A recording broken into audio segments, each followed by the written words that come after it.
Friends, welcome. Do you hear that sound? It's the sound of water, waterfalls, birds are chirping. It's nature. It's healing. And that's what's going on with cryptocurrency right now. Today, I am officially announcing that here's my head.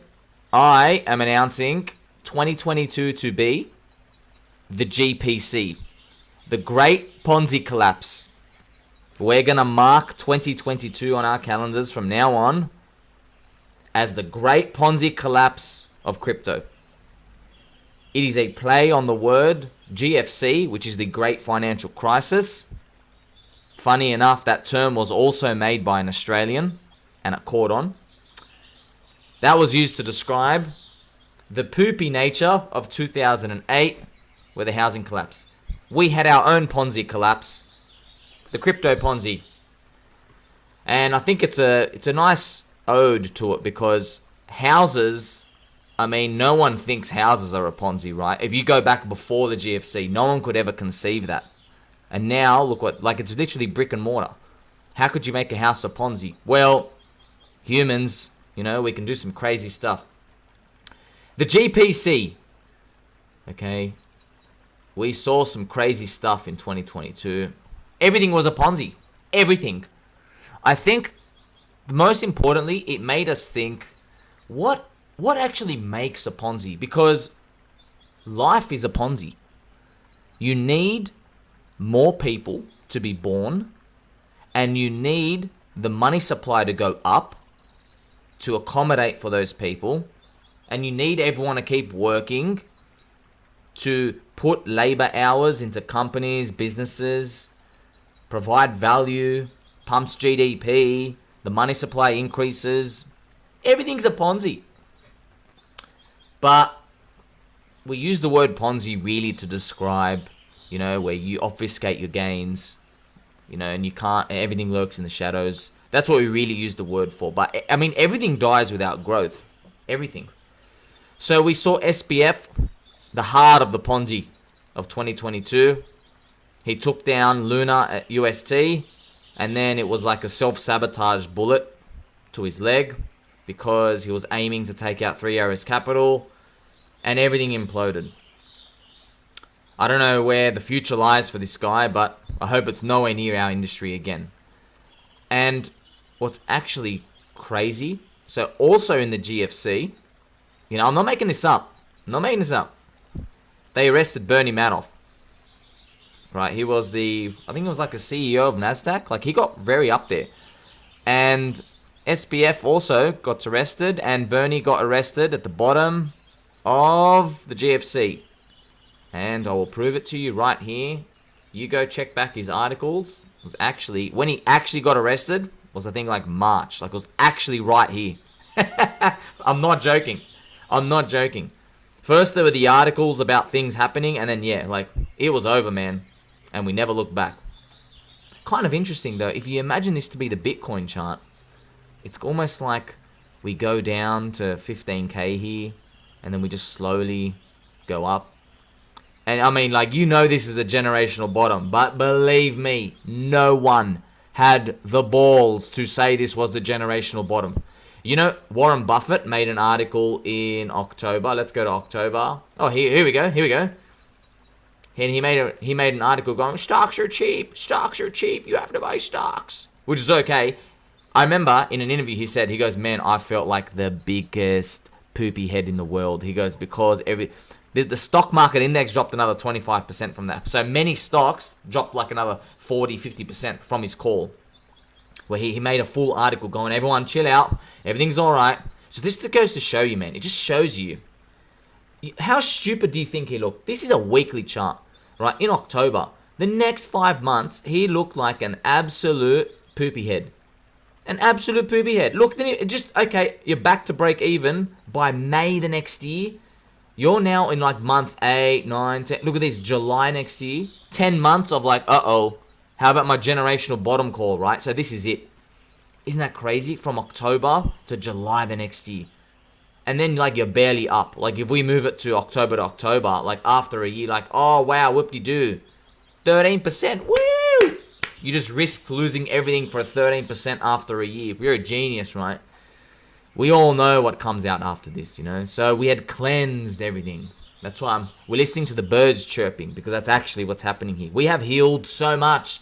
This has put PTSD on everyone. We're all going to think, I'm the yield. I'm the yield. That's what everyone's going to be thinking for the next 5 years, man. I'm telling you. That's why houses, the Ponzi's aren't going to collapse. They're going to be rescued again. And the damage isn't probably going to be anywhere near as bad as GFC, because there wasn't like super high leverage. So back to crypto. So many similarities, man. The Ponzi is dead. I mean, look at him licking his lip. Hope Caroline was worth it, man, because man, I don't even think I'd risk Zen for that girl. Oh, you know, it's just crazy. Just history repeats. We are the stock market, really. The stories are playing out the same. But it's different. We are actually transparent, you know. People suspected. I was calling him Scum Bankman-Fried from 2 years ago. So how did I know? I just knew something was dodgy. There's too many shadows, you know. And with Bernie Madoff, there is no transparency. So that's the key difference is crypto solves problems. You write that down. Before you think about selling everything, okay? You write it. Keep this in your face. Right in your face. Crypto solves problems. Transparency. This solves the biggest problem of all. I want to know what the important stuff is doing. It's basically it. Not private citizens. I want to know what the big important wallets are doing.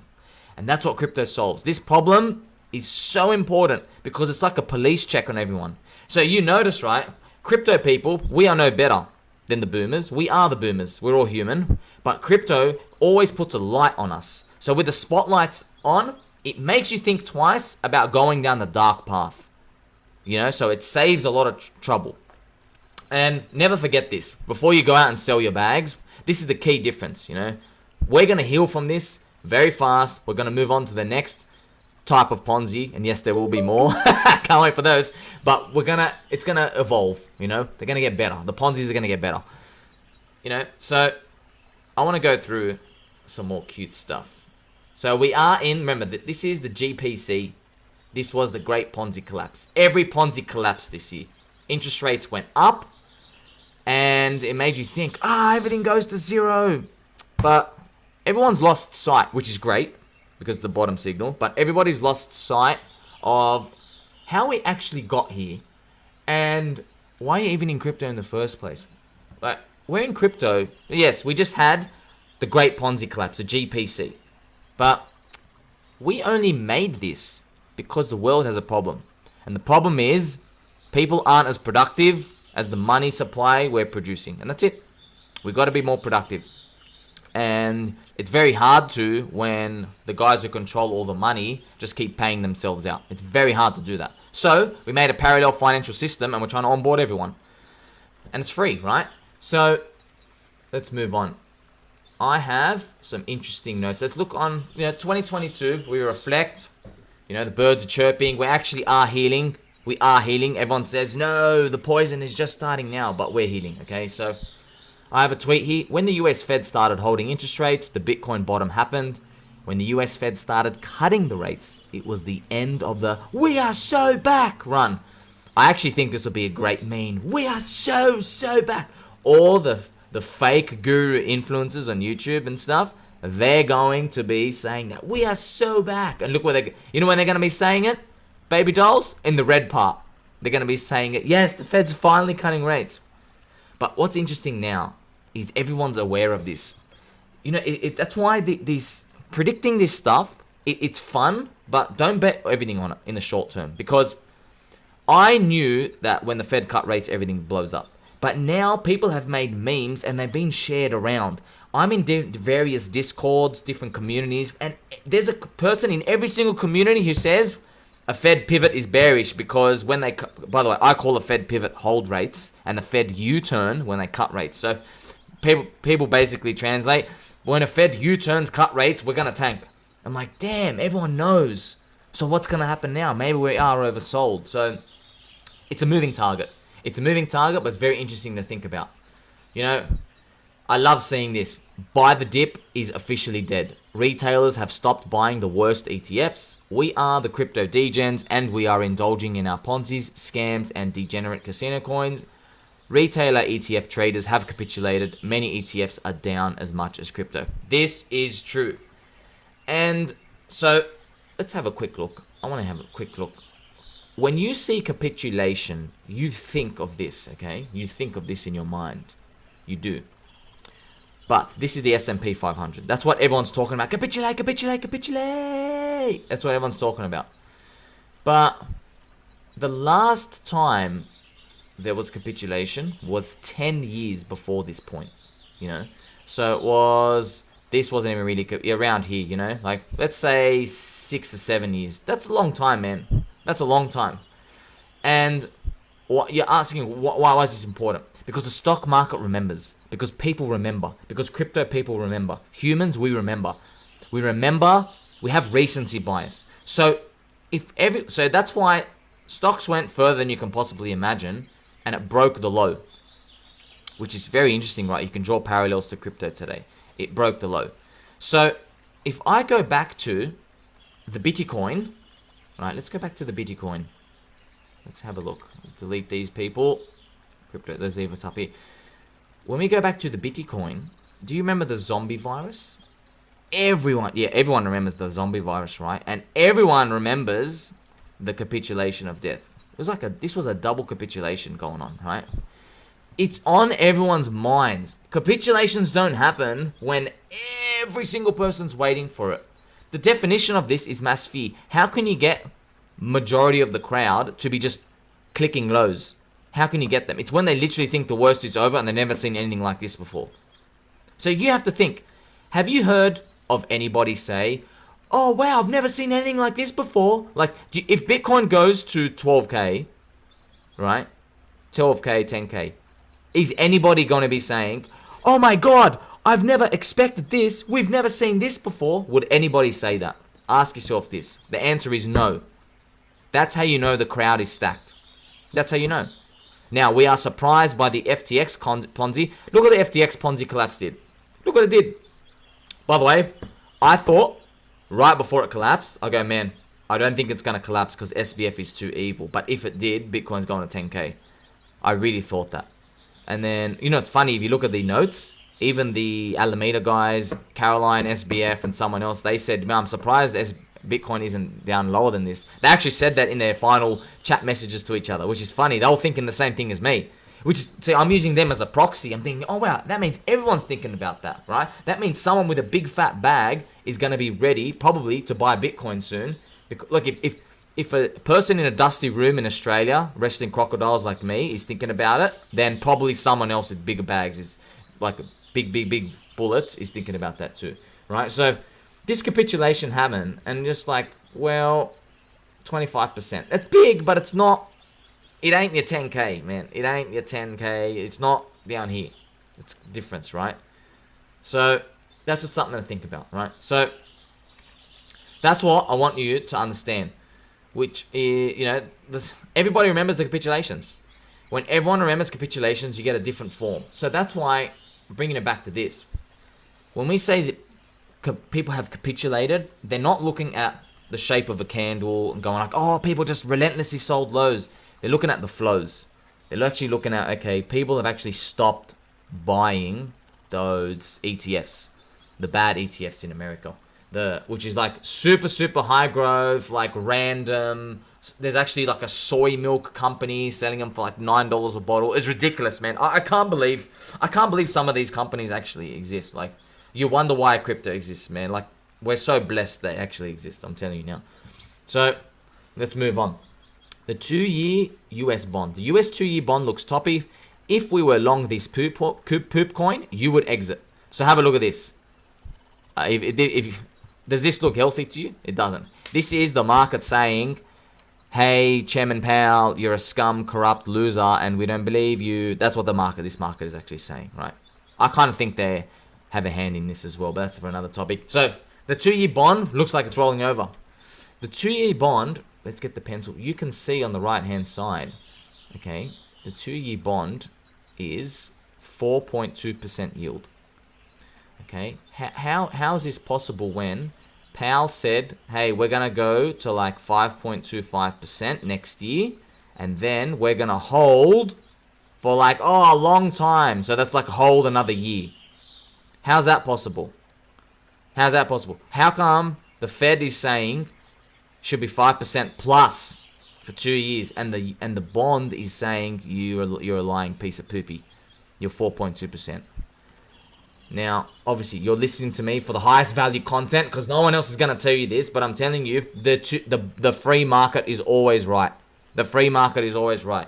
This is Russia, Japan, maybe not Russia, but these are all these other countries acting with, do they think rates are going to be a certain place? All these institutions, all these big commercial players, international people, okay? And insiders as well. 4.2%, okay?